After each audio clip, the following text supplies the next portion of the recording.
Bom dia mais uma vez. A aula de hoje vai ser probabilidade aula 1. Nessa aula a gente vai ter definição de probabilidade, experimento aleatório e espaço amostral.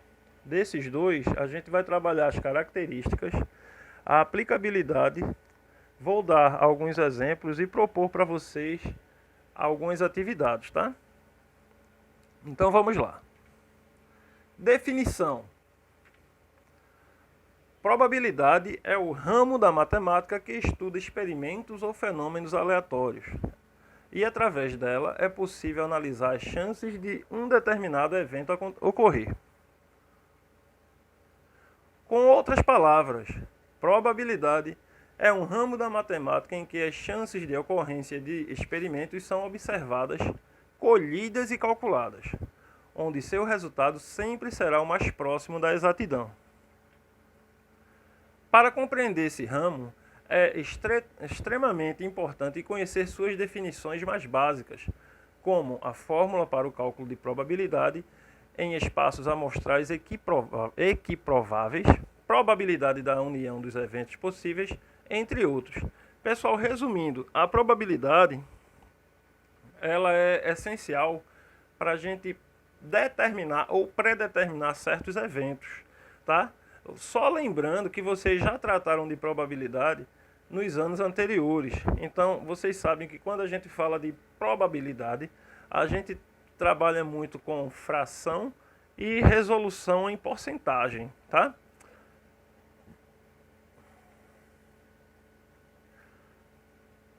Continuando. Experimento aleatório. Um experimento aleatório é aquele que não é possível prever qual resultado será encontrado antes de realizá-lo.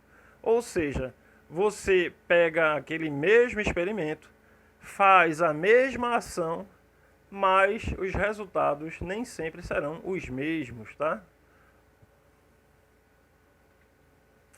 Os acontecimentos desse tipo, quando repetidos nas mesmas condições, podem dar resultados diferentes. E essa ocorrência é atribuída ao acaso. Então, quando você fala de experimento aleatório, sabe que o resultado vem ao acaso.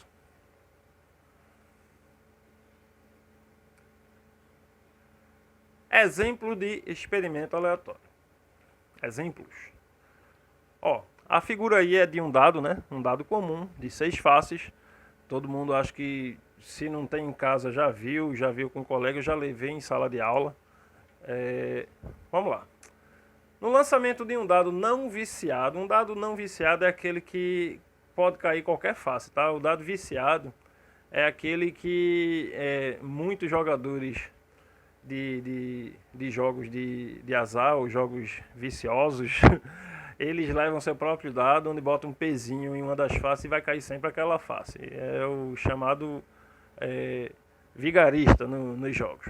Então, no lançamento de um dado não viciado para o alto,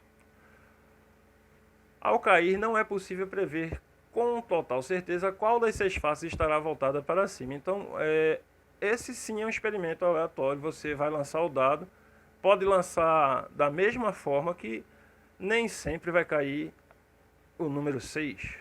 Vai ser possível cair qualquer uma das 6 faces. Outro exemplo é a nossa amiga moeda. Aí é uma moeda só, tá? Eu coloquei as duas faces da moeda para a gente entender aí o exemplo. No lançamento de uma moeda para o alto, ao cair, não é possível prever com total certeza qual das duas faces estará voltada para cima. Só não vai ficar em pé, né, entre uma face e outra.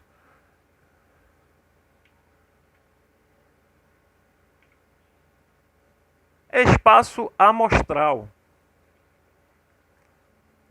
Representado pela letra. Alguém pode me dizer que letra é essa? Pode abrir o áudio aí e falar, quem souber, tá? Eu não sei não, professor, que letra é essa? Se não sabe, não responde. Ômega. Muito bem. Representado pela letra ômega, o espaço amostral corresponde ao conjunto de resultados possíveis obtidos a partir de um experimento aleatório. Aí quem não sabe Quem não sabia que letra era essa, tem aí a definição da letra ômega. O que é ômega? Só para quem quiser ter aí uma certeza para que serve, de onde veio, para onde é que tu vai. A letra ômega, ela é a última letra, né, do alfabeto grego. E vem aí aquela expressão o alfa e o ômega, o início e o fim. Vocês estão tirando print aí? Depois eu volto, tá? Não se aperreia não. Possibilidades. Continuando. Espaço amostral exemplos. Ao retirar ao acaso uma carta de um baralho, o espaço amostral corresponde às 52 cartas que compõem este baralho. Então, pessoal, espaço amostral, imagine um círculo ou a sala de aula.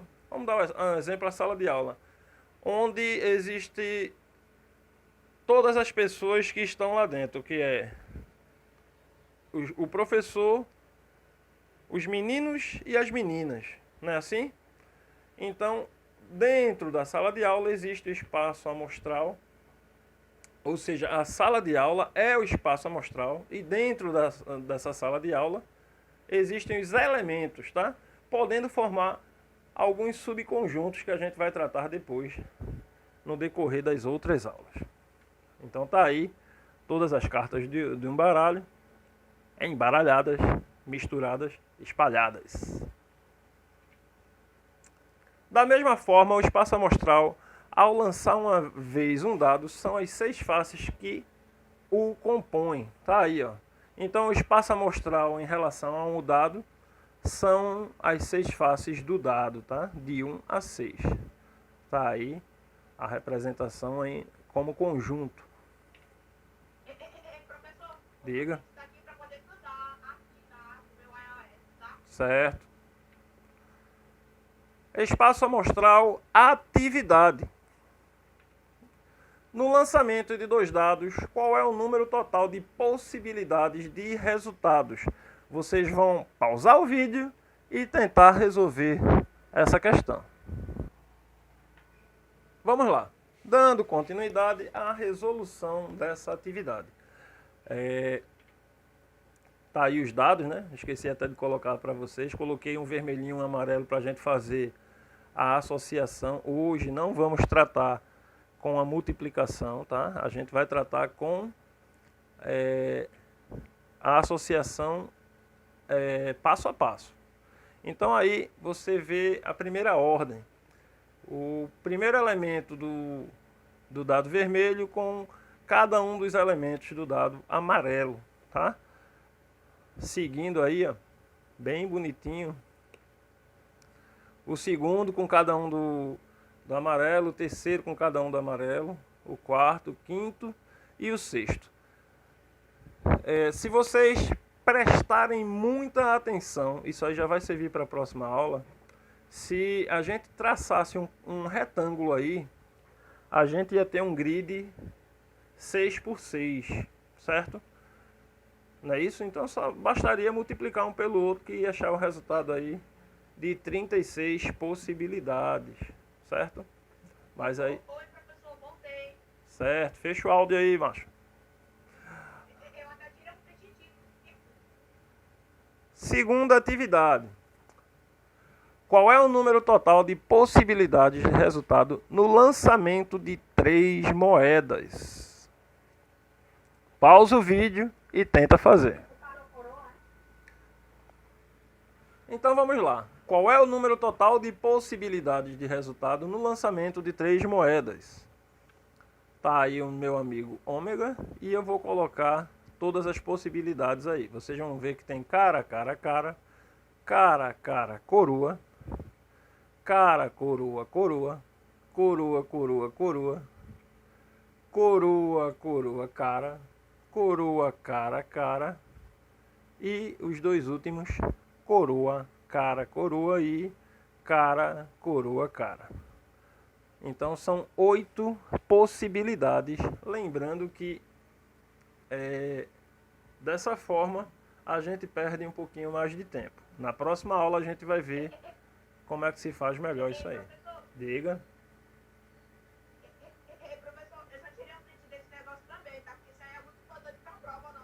Sim. Aí eu tirei um print disso, tá? Muito bem, Júlio. Então, total de 8 possibilidades, tá? E não 6. Normalmente a gente faz 2 vezes 3 ou soma 2 mais 2 mais 2 e perde essa questão. Nunca mais vamos perder esse tipo de questão.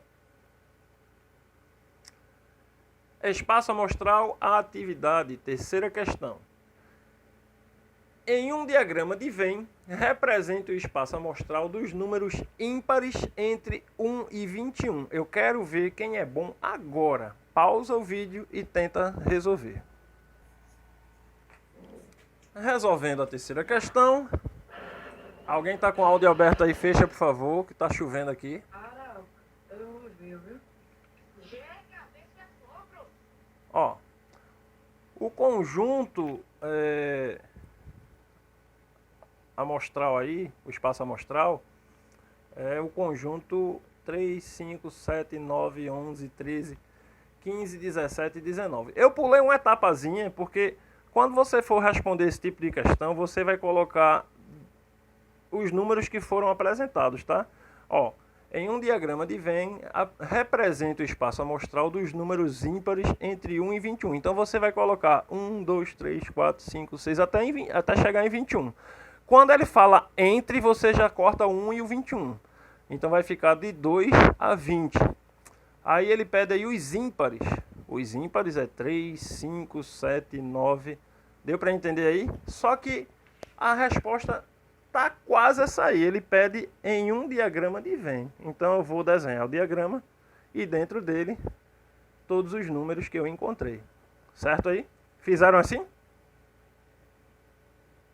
Alô? Eu fiz assim. Só não fiz. Eu só não fiz isso. Assim, eu coloquei assim. Pronto. Se acontecer de cair alguma questão, represente no diagrama de Venn. Então, representar no diagrama de Venn está aí. Certo? Próxima questão seria a quarta, né? Botei terceira, mas seria a quarta.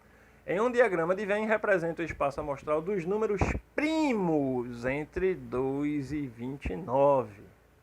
É quase a mesma coisa, mas não confunda caminhão de japonês com caminhão de japonês. Pausa o vídeo e tenta fazer. Resolução.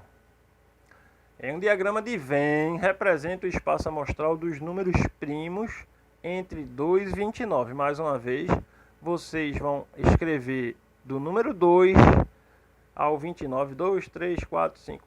E quando ele fala entre, significa que não vai entrar nem o 2, nem o primeiro, nem o último, que está dentro, entre. Corta o primeiro e o último, o 2 e o 29 vai embora, e você vai, entre esses números, você vai pegar todos aqueles que são primos, que são esses carinhas aí. São 8 aí? 2, 4, 6, 8. O 3, o 5, o 7, o 11, o 13, o 17, o 19 e o 23. Só para recordar, número primo é aquele que é divisível por 1, é divisível por ele mesmo, e o resultado dessas duas apenas, tá? É divisível por 1, divisível por ele mesmo e mais ninguém, e o resultado dessas duas divisões não pode ser o mesmo, senão o número 1 seria primo também. Escreve o diagrama de Venn e coloca os meninos aí dentro, os carinhas que vocês encontraram, tá? Acabamos a aula de hoje, tá?